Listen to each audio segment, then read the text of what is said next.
आज सत्य कोई सर को झुकाए, कोई सर न हिलाए। हे पापी रावण, ऐसे हथेली के पांव क्यों पड़ने आए हो?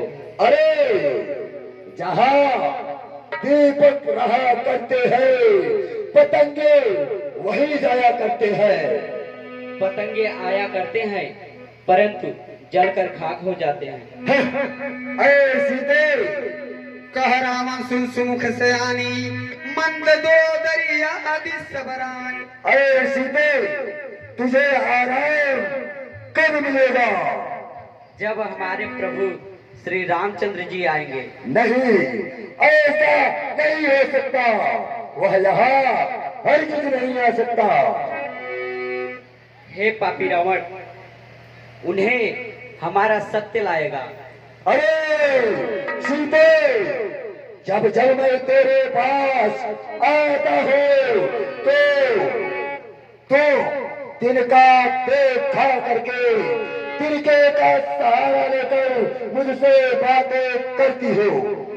अरे सीते, यह बतलाओ, क्या तूने मुझको तिनका समझ रखा है? हे पापी रावण, सचमुच श्री राघव की धर्म पत्नी होने के नाते जो सुख हमें लिखा हुआ है, वह सुख किसी भी स्त्री को नहीं लिखा होगा।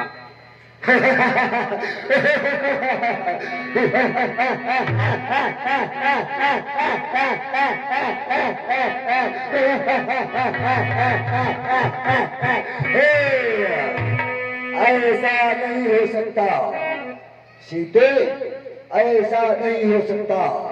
मैं यही कहूंगा कि अब तिनका का सहारा छोड़ करके मेरा कहना मान लो, जिससे मेरी प्रिया मंदोदरी भी तुम्हारे चेहरे की सेवा करेगी और मैं भी तुम्हारे चकोर मुख का दर्शन करूंगा। है पापी रावण, जुगनू के चमकने से सरोवर में कमली नहीं खिलती। जिस प्रकार से सूर्य की प्रभा उससे अलग नहीं होती, उसी प्रकार से मैं भी श्री रामचंद्र जी से अभिन्न हूँ। हे पापी पुरुष, जिस प्रकार से एक पापी पुरुष पूजा सिद्धि कराने की योग्य नहीं होता, उसी प्रकार से तुम भी मेरे याचना की योग्य नहीं हो पापी रावण। सीते, सीते, अब तू मेरे इन चंद्रहासे से मारी जाएगी, मारी जाएगी। अवश्य मैं तेरा बलिदान कर ही देता हूँ। कह रावण सुन सुमुख से आनी, मंदो दरिया आदि सबरान।